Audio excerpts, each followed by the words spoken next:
In this video, we're going to be taking a look at the character of H.G. Wells, not in the context that we know him as a fiction writer, but in a historical revisionist. So we can start out with his early life. Well, first we get into a quote. "Thinking clearly and effectively does not come by nature. Hunting the truth is an art." Say that again. "We blunder naturally into 1,000 misleading generalizations and false processes. Yet there is hardly any intelligent mental training done in the schools of the world today. We have to learn this art if we are to practice it at all." I would suggest wise words, although I would also suggest this man is responsible for the schools of today and the way that we think. So humble beginnings, as they always do. These characters, Bromley, East London-ish. He's got some. This is also suspicious as well. After people have repeated a phrase a great number of times, they begin to realize it has meaning and may even be true. So definitely echoing propaganda from a certain period of time. You probably know what I'm talking about. Okay, so he comes through humble beginnings. Let's go through to a Britannica link. Some early life, inadequate education, of course. These guys always have inadequate education. Worked some menial jobs, draper, chemist, back to being a draper. Finally gets into a grammar school in 1883. Wins a scholarship to study biology at the Royal College of Science. And who would his teacher be? Seen this guy in previous videos. Thomas Huxley, otherwise known as Darwin's Bulldog. Okay, so H.G. Wells, pupil of Thomas Huxley. Here we have H.G. Wells as a young man, repeating the pose.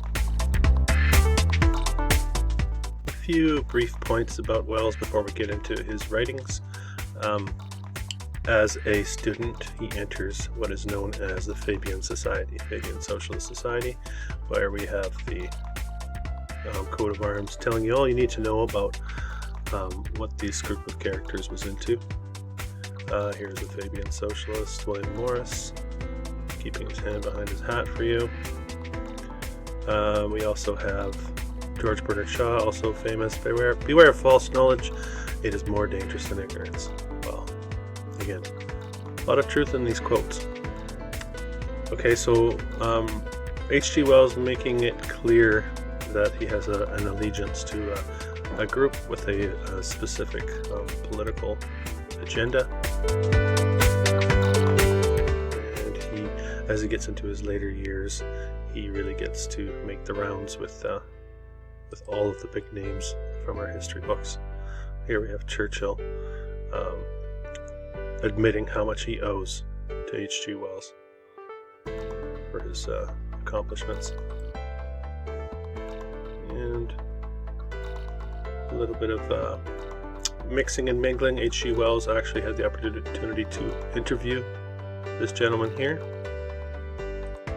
as well as this gentleman here. And if we just jump ahead quickly before we get into his writings. Oh, first I want to show you, also acquainted with Pavlov, which I found interesting. So this guy rubs elbows with everybody, and here he's got the whole world in his hands. This is modern day sculpture in the UK, and this would be associated with his famous novel War of the Worlds. So that's a brief introduction to Wells and where he went with his ideas and who he rubbed elbows with. Now let's get into some of his writings. Now before we move ahead, I want to quickly go over Pavlov, who was acquainted with H.G. Wells. What he was known for, classical conditioning being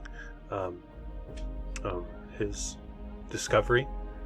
And if we can put this into context of Wells as a fictional writer, I think there's a bit of a correlation there. Also, I'd like to point out that H.G. Wells really became the novelist who took over for Charles Dickens, the popular novelist at the time, I would say. Here's Dickens here, showing you all he's got. Now, some of you are probably familiar with the works of H.G. Wells, especially the most well-known works. He definitely comes out of the gates flying. We have, the textbook of biology, which I found. Just a little blurb on it. This is supposedly his first writing.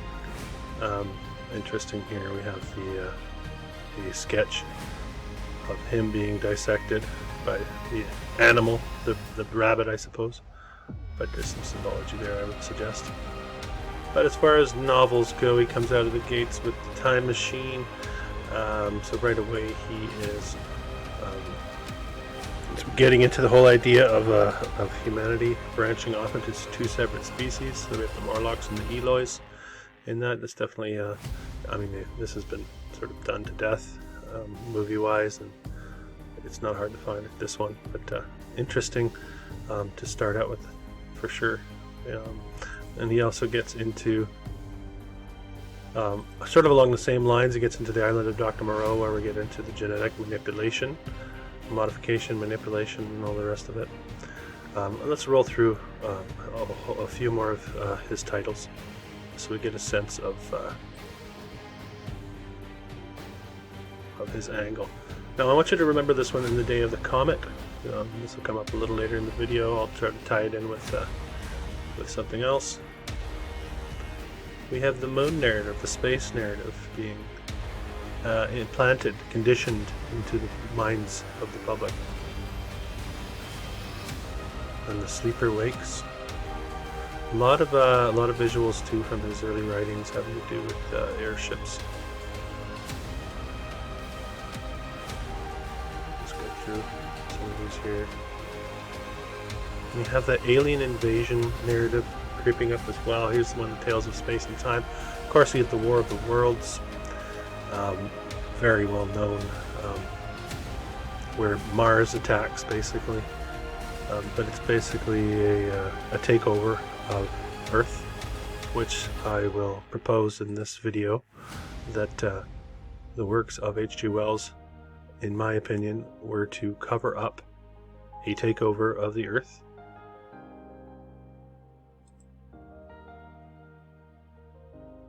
Here we have also a soldier type character, and H.G. Wells basically calling that the obliterated man. So what's really going on here? Is he telling us a bit of history, but disguising it in fiction? Here we have some parallels with the Noah's flood, the Great Flood. And then of course he gets into, and this goes back to what Churchill had mentioned about him. He was actually hired as a propagandist in the World War I timeline, and he's also had a hand in the creation of the League of Nations, which turns into the United Nations. And if you're familiar with how that stepping stone approach works, then you know the end goal, and you'll see in a later version of his writings the title for the end goal of all of that. He also did some outlining of history, so he's involved with implanting a historical timeline of the Earth and of mankind. He did two different versions. So he is giving people, again, conditioning people to accept that Darwinian timeline, because we know he was trained under Huxley. And then, while in the same vein, he is scripting a future, I would suggest. And here one of his later writings, and this is what I was getting at. I won't read it out for you. But he definitely lays out future plans, gets into whole utopian ideas, and it all ties in with his Fabian socialist affiliation. H.G. Well, the war in the air. I find this one very interesting. I'll be bringing this up a bit throughout the video, where he basically outlines the aerial assaults of World War I, to the point where, if you research this, it's difficult to tell if we're looking at his depictions or if we're looking at actual news reports from World War one. And like I said, do recall that he was hired on as a propagandist. So then that begs the question, how much of what we know about World War I in that time frame is fiction or modified fact muddled with fiction? So this is something to think about, to consider. I just have a couple depictions here. You have a sort of London on fire. That'll come up later in the video as well. Some of these are just depictions from early depictions from some of his writings. From the war in the air, here you have sort of the tram idea, and we have them in the air, a bit of an Eiffel Tower going on, steamship narrative. Okay, so if we're thinking of the war for the world rather than the war of the worlds, and then we tie that in with the old world and new world narrative, the creation of the new world narrative, could it be that H.G. Wells is basically fictionalizing the depiction of the takedown of the old world, which included what we know of as steamships and dirigibles, you might say, airships, things like that, and then of course the changing of technology, because it's right around that same time where we move from steam into the automobile and gas-powered everything.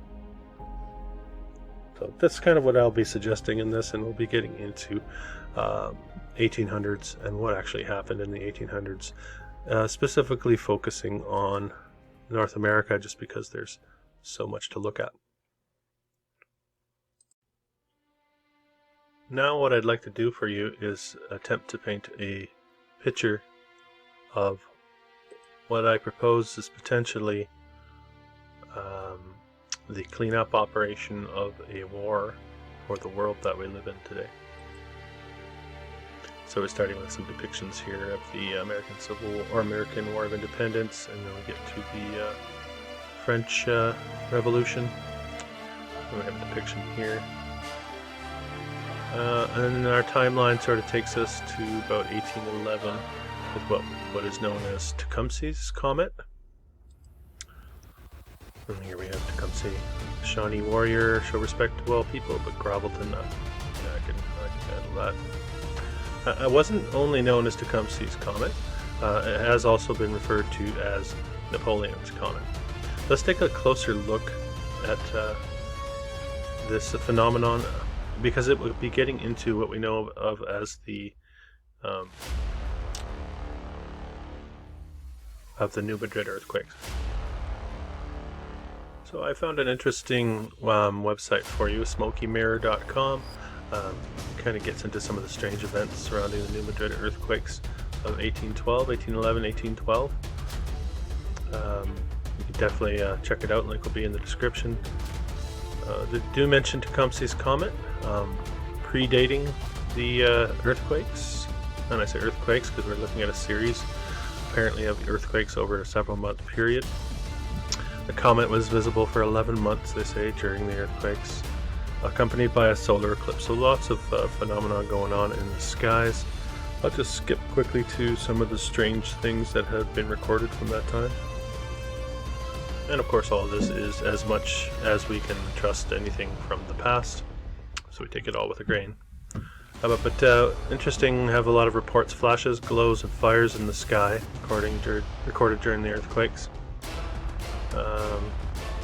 Years before the earthquake struck, tales of weird lights moving through forests and hills began to emerge.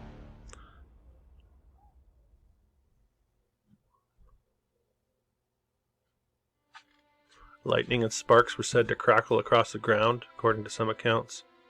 So what are we looking at here? Is this really natural phenomenon, or as we tie this into H.G. Wells's work, War of the Worlds idea, maybe we're looking at something else.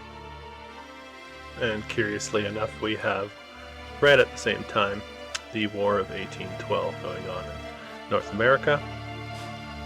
So, I mean, are we looking at fabrications, cover stories for what may have actually been going on?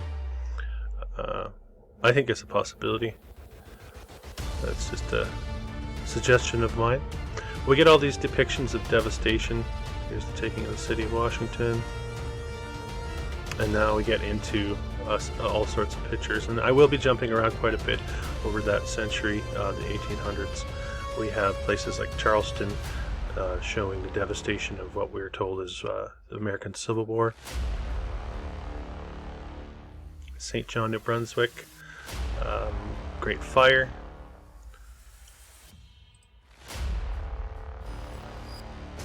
And as we go through these, I have mentioned in a lot of my videos, are we looking at the remains of a fire?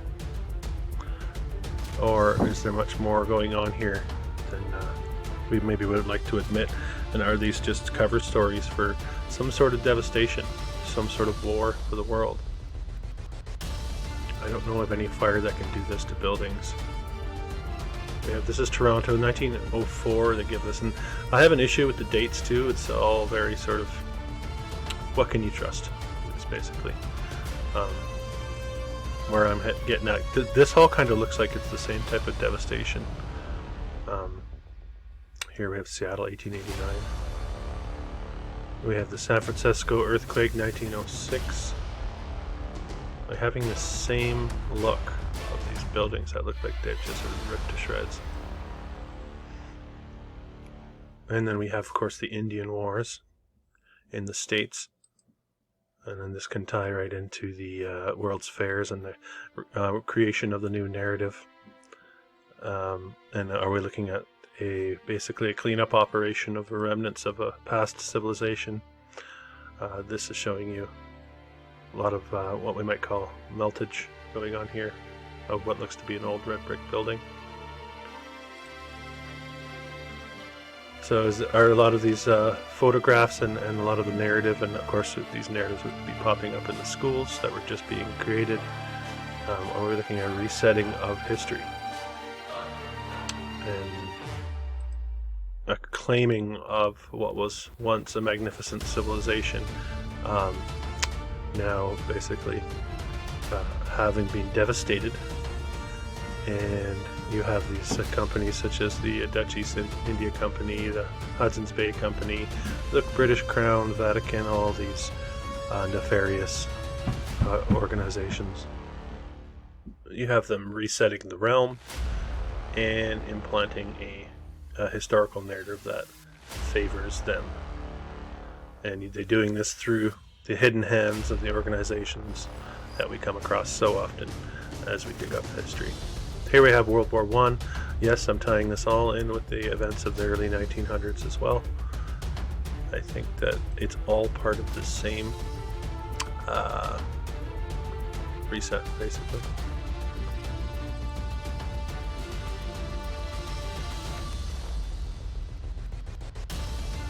The Great Boston Fire.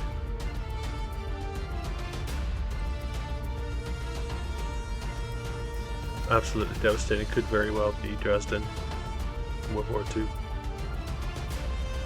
The devastation is not much different. So we're looking at some sort of weapon, some types of weapons that have been basically scrubbed from our history books and fictionalized. Dayton, Ohio, Charleston, Civil War. Chicago now. Great.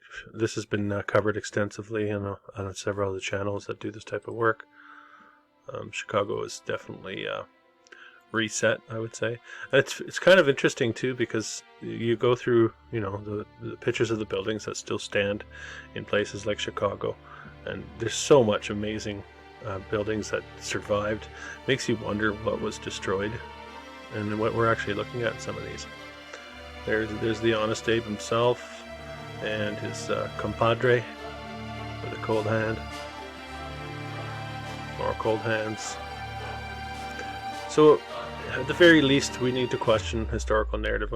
I used to use the word narrative, okay? Narrative is a story, right? It's a storyline, okay? And my proposal is we have been implanted a storyline. This is Columbia, Virginia, Civil War. We have been implanted with a historical narrative.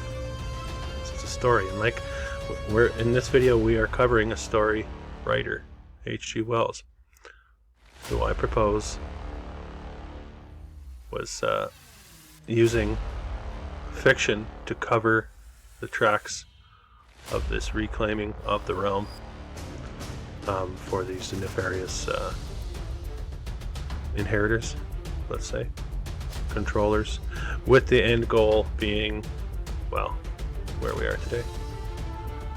They're trying to wrap up their operation. So I have decided to try to uncover some of their some of the fiction, and then maybe we can ponder on what might be fact. Dayton, Ohio. They're calling this the remnants of a flood. What kind of flood does this make any sense to you? Dresden, of course. This is a horrific story. Dresden, World War II, bombed into oblivion. The city of art. And as I look through a lot of these photographs, it makes me wonder what type of weapons were being used even in the world wars that we know of. How much of that has been fictionalized. Here's Ireland, 1916. What types of bombs, what type of devastation, and leave some of these walls standing and the rest of them blown to smithereens. This is New York, going way back.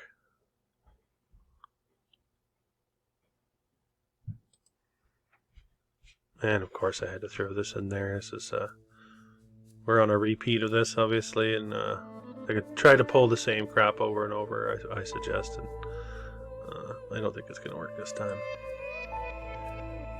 We got too much on ya. Yazoo, Mississippi. Franco-Prussian War. Right. A lot of people have suggested a lot of these old photographs look posed. I mean, we do pose for photographs, but there's something dishonest about the depictions of the past, I would suggest.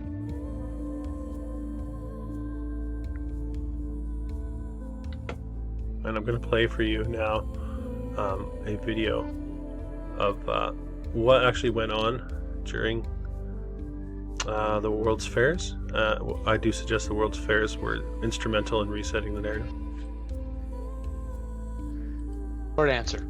Short answer, Yeah. every city in North America had a giant fire in the 1800s, right? It doesn't matter. You look at Boston, Baltimore, Chicago, Toronto, Seattle, Portland. It doesn't matter. Every single city has this massive fire that burns down most of the city, supposedly because they're all built of wood buildings, but when you look at the photographs, it's all just charred and destroyed stone. And not only stone, these cities look like Dresden in 1944, right? Like the first thing my building contractor friend said when I showed him some pictures of the Boston fires, like, well, who bombed this city?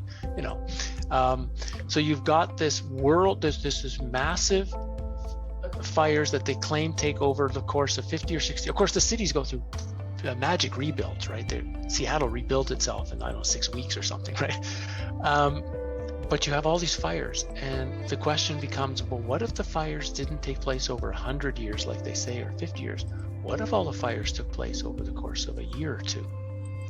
Now what are you talking about? Just coincidental city fires, or some type of gigantic, almost like interplanetary war? So my feeling is what we know of as the Civil War is a tiny little speck, a tiny piece of this much gianter conflict that's going on in that time frame, or is related to whatever that's related to. And maybe the Civil War is the end of it. The Civil War is it's the mop-up operation. The ones who had they hadn't killed everybody off yet, and they had gotten out of the cities, but they were still living in certain areas okay and fine. And so this was the last reconnaissance missions, you might say, to finish that. Here's some fires. This is Richmond. So interesting. That's Howdie Mickoski on a TinfoilHat podcast with Sam Tripoli and friends. I'll put the link in the description. Howdie's got some really good insight on what went on especially with the World's Fairs, the resetting of the narrative. Michelle Gibson also gets into the Crystal Palace being the reset kickoff for the new narrative. So I definitely think it's worth diving into. I think there's some merit to this, and I think this is all actually fairly new research. Which, of course, when anything is new, people want to do their best to shrug it off because it just doesn't have enough time behind it, enough study behind it. But people have to break ground. So a lot of these people, Howdie Mickoski, Michelle Gibson, John Levi's, are groundbreakers, right? Martin Liedtke, Flat Earth British, groundbreakers. Campbell at Autodidactic. So my hat's off to these individuals. And I definitely encourage you out there, if this resonates with you, this research, pick up the torch. I encourage you to pick up the torch and find your niche and just get the visuals out there, get the ideas out there. Don't be afraid to be wrong. I do have one more snippet I would like to share with you from this conversation. It's not very nice, but I think it does put it quite concisely as to what they were trying to achieve with these World's Fairs and the resetting of the narrative. I will say, yeah, good question. If I had to make this speculation, I think things were started in the what we know as the 1700s, and of course the whole time thing is hard to figure out anyway. But that's when I think the first rewritings of things were slowly started, but the main element of it happened between 1850 and 1900. So in this time when the World Fairs were going on that I wrote about in my book, what I realized, one of the big things that these fairs were doing were giant historical theme parks. I mean, like literally you were talking about Disneyland on steroids for the history areas. And I think they were presenting a brand new narrative. And when you have no television and you have no movies and you have no radio, the best way to present a narrative into people's minds is to have these giant fairs, send them all over the world, tell the same story, the same message about whether it's ancient Rome, whether it's dinosaurs, whether it's about what happened in the Middle Ages, what happened at the Battle of Waterloo, like whatever. And you just say over and over and over again. And of course, the people coming to these fairs are richer people. The poor couldn't come to these fairs. So it's all your school teachers are going to go, your university professors are going to go, the people who have higher educated jobs are going to go. So they're just going to say, hey, I just went to the World's Fair and I got to see gladiators fight in the Colosseum and I got to see what happened in ancient Rome. Well, you got to trust them. It was the World's Fair. World's Fair's got to know what's going on, and the person has just experienced it. They haven't read it in a book. They experienced it. You know, the World's Fair in St. Louis, we can go into real detail how crazy these fairs were, but I'll give you an example.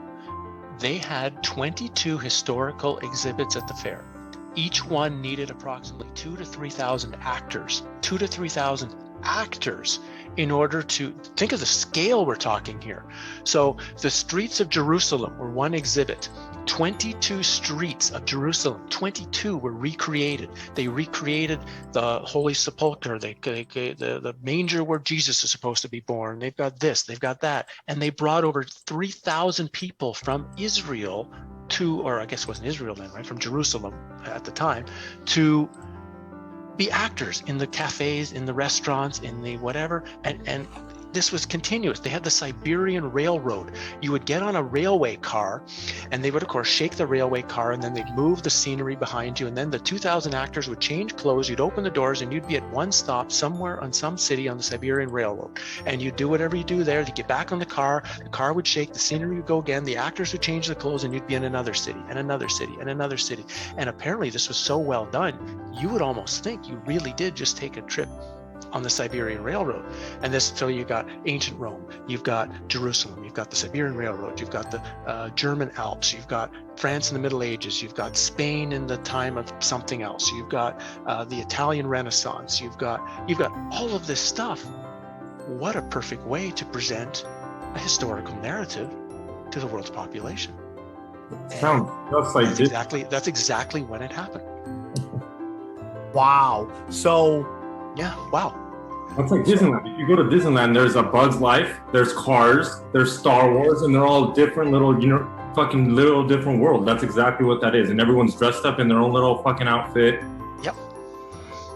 So imagine that as a historical narrative. So you've got two things going on with these fairs. So I'll explain what the fairs were in a second, but you've got one of the big parts of the historical exhibit. Then you've got the human zoo. The human zoos were really important, where they brought primitives from all over the world, and you could go see Zulus and various native Indian tribes, and you could see Aboriginals from Australia and primitives from the Philippines, and they wanted to make sure they were shown as savage and primitive as possible. At the Buffalo Fair, they forced the native Indians to go in the Coliseum and kill 700 dogs and then eat them in front of like 10,000 people, because of course you need to show that these Indians are primitive, and as the great white Victorian are, of course, are above these poor, and they would do. Okay, I'll cut it off there, but I thought that was worth playing. That concludes my little collection of the devastation and war from the 1800s.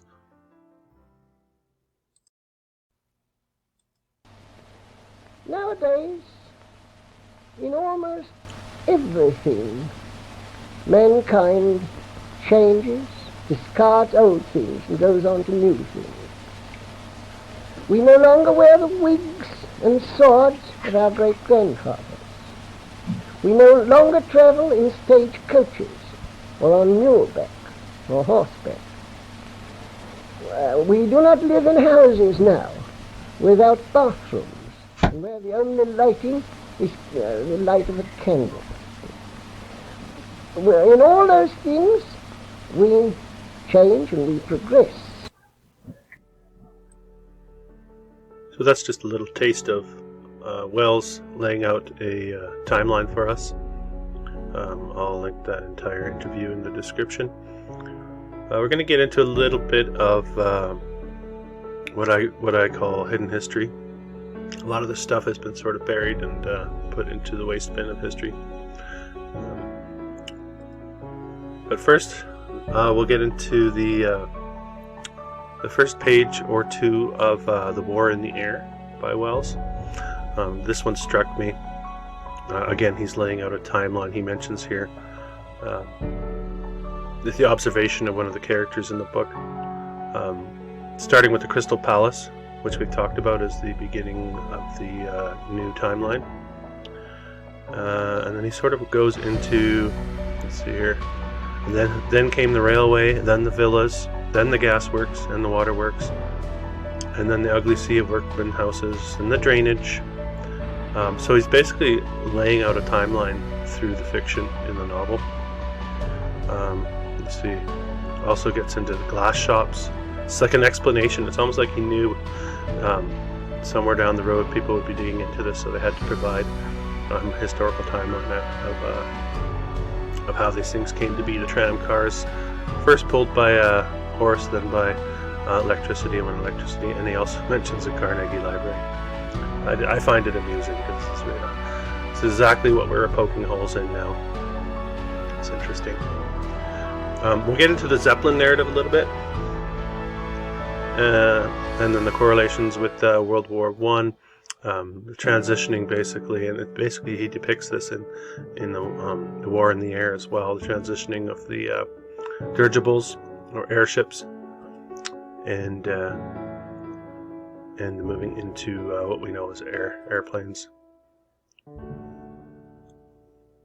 But these were widespread, and it has been all but covered up, really. And we know the Zeppelin disaster was like a marker in history to signify the death of this mode of transportation. But if you've done any research into this, you'll know that a lot of the buildings were docking stations, or were used as docking stations for these airships. And I think there's a lot more going on here, and I think they're a larger part of our history than we know. So I'll include them in this video. This is from World War II. The U.S. Navy still using balloons. Here's a Seattle docking station for these airships. So we talk about the war of the worlds, or the war for the world. I propose we're looking at remnants of technology of a past civilization, that the new civilization's starting to use, but also eliminating as we move into the modern age. Here we have an ironclad from the Civil War. We have the steamships and ironclads. Very interesting narrative. This one also sort of covered up. Hard to believe 1860s these were in existence. Looking very out of place according to our historical timeline. And giving you an idea of all the different types of airships that existed.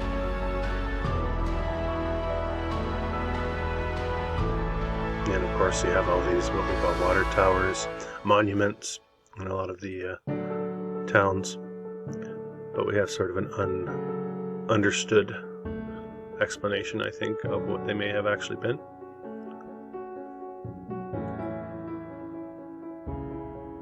Much of the beginning of World War I reading like excerpts from The War in the Air.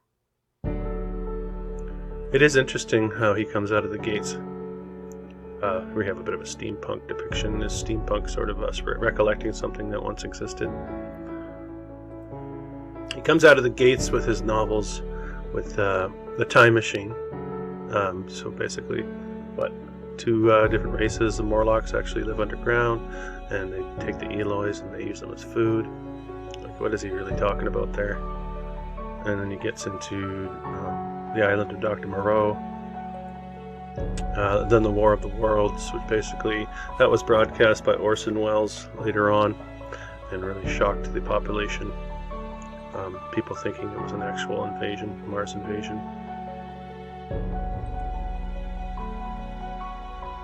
So I think much more than meets the eye with this character, and like you've seen in this video, I have proposed that what his role in all this is to fictionalize what may have occurred before his time, really, and to paint it. And Hollywood still does this. They did this masterfully. They fictionalize anything that has a seed of truth in it, and then it can be used to cast doubt on whether or not that seed of truth exists.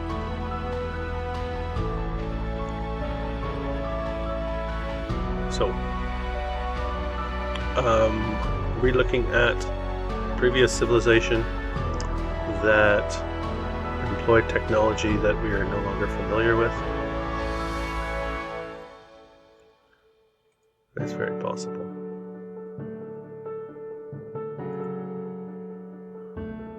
Let's finish on this. Countless people will hate the New World Order and will die protesting against it, but we have to bear in mind the distress of a generation or so of malcontents. Well, here we are, folks, modern day. Are you a malcontent? Are you willing to go along to get along?